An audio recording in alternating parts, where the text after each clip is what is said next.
Puji Tuhan.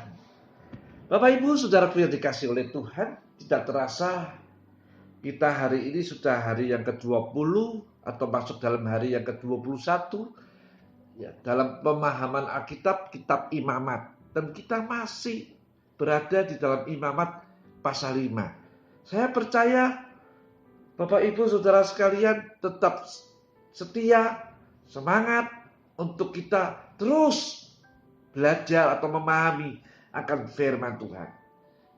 Hari ini kita akan masuk dalam Imamat pasal 5 ayat ke-14 sampai ayat ke-16. Imamat pasal 5 ayat ke-14. Rakyat maka berfirmanlah Tuhan kepada Musa firman-Nya, jikalau barang seorang telah mengurangkan daripada barangnya yang patut akan perkara yang suci bagi Tuhan dan telah ia berdosa sebab sesat, maka hendaklah dipersembahkannya kepada Tuhan seekor domba jantan yang tiada celanya daripada kambing dombanya akan korban karena salahnya. Sebanyak sikal perak yang setuju dengan nilaimu dan yang sama beratnya dengan sikal tempat suci itu akan persembahan karena salahnya. Ayat 16. Maka barang yang dikurangkannya dengan dosanya daripada perkara yang suci itu hendaklah dipulangkannya dan dipertambahkannya lagi dengan 1/5 dan dibawanya kepada imam, maka oleh imam itu pun akan diadakan grafirat baginya dengan domba jantan itu dikorbankan karena dosanya, lalu ia itu akan diampuni kepadanya. Bapak Ibu Saudaraku yang dikasihi Tuhan, pembacaan yang saya bacakan tadi itu saya belajar untuk membaca dalam Alkitab terjemahan lama. Ya, jadi saudara jangan bingung karena pembacaan saya ambil dari Alkitab dari terjemahan lama. Ya, Imamat 5 ayat 14 sampai 16. Kesalahan-kesalahan dalam barang yang suci dari Tuhan. Bapak Ibu Saudaraku yang dikasihi Tuhan, barang-barang yang suci dari Tuhan ialah pelayanan pekerjaan Tuhan yang suci. Ya, itu ada dalam Yesaya 52 ayat ke-11. Imam-imam harus menilai berapa besarnya kerugian atau kerusakan-kerusakan yang terjadi. Imam-imam harus dapat menilai sampai di mana atau seberapa kerusakan yang terjadi. Imam-imam harus memelihara pengetahuan ilahi. Sebab itu tiap-tiap pelayan Tuhan harus penuh dengan firman Tuhan dan terus tumbuh dalam pengertian-pengertian firman Tuhan. Sehingga dalam ilham roh ia tahu sampai di mana kerusakan-kerusakan yang terjadi. Firman Tuhan lengkap bagi segala perkara, tetapi kita yang bodoh tidak tahu. Namun seorang pelayan Tuhan yang dipimpin oleh roh akan memimpin dia dalam kebenaran-kebenaran yang diperlukan pada saat-saat itu dan saat-saat yang akan datang. Sebab roh Tuhan tahu apa yang sedang dan akan terjadi.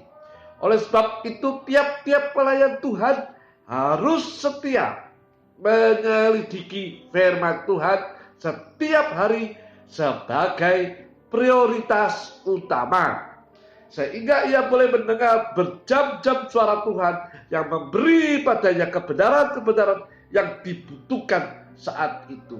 Saudara-saudariku, seorang pelayan Tuhan yang berjalan dalam roh akan mendapat kebenaran-kebenaran Tuhan yang aktual, yang justru diperlukan saat itu, yang dihadapinya. Begitu indah dan heran orang yang berjalan dalam roh. Yohanes pasal 3 ayat ke-8 serta 1 Korintus 2 ayat ke-14. Ada perkataan di ayat tersebut ya, di dalam Imamat 5:14-16 dikatakan ditambah 1/5. Sebagai hukuman atau denda harus ditambah 1/5 bagian, sehingga berat dan lain kali tidak terulang lagi. orang yang bersalah dalam pelayanan pekerjaan Tuhan. Bukan saja harus membereskan, tetapi juga perlu tindakan-tindakan pencegahan supaya lain kali tidak terulang lagi. Misalnya nasihat-nasihat, teguran-teguran, bahkan kalau perlu kata-kata yang keras. Matius 16 ayat ke-23 atau ancaman-ancaman Matius 18 ayat ke-17. Istimewa terhadap pengajaran-pengajaran yang sesat. Titus pasal 3 ayat ke-10 sampai 11, Galatia 1 ayat 6 sampai 8, serta 1 Timotius 1 ayat ke-20. Selanjutnya, korban karena salah inilah domba jantan. Selalu harus ada korban, selalu ada penyangkalan diri. Tanpa ini, orang beriman yang berdosa tidak dapat dibereskan baik-baik. Ia harus menyangkal diri menurut firman Tuhan, mentaatinya sekalipun sakit bagi tubuh. Kita akan lanjutkan dalam Imamat pasal 5 ayat ke-17 sampai ke-19. Saya akan bacakan dalam terjemahan lama. Maka ayat ke-17, maka jikalau barang seorang telah berdosa dan telah berbuat sesuatu melawan firman Tuhan yang tiada boleh dibuatnya, jikalau tiada diketahuinya sekalipun akan dirinya bersalah dan ada menanggung kesalahannya. Ayat ke-18, maka hendaklah dibawanya kepada imam akan seekor domba jantan yang tiada celahnya, daripadanya segala kambing dombanya. Setuju dengan nilaianmu akan korban karena salahnya, maka oleh imam itu akan diadakan gerak-gerak baginya atas kesesatannya yang telah ia sesat, sebab tiada diketahuinya, lalu ia itu akan diampuni kepadanya. Ayat 19, maka demikianlah kurban karena salah barang seorang yang telah bersalah kepada Tuhan. Imamat pasal 5 ayat 17 sampai 19. Perbuatan yang melawan firman Tuhan. Bapak Ibu, saudara yang kasih dalam Tuhan Yesus Kristus, kesalahan-kesalahan dalam hidup imam sehari-hari juga imam-imam Tuhan harus dapat menilainya, sehingga ada korban dan mendamaikan orang berdosa itu kembali dengan Tuhan.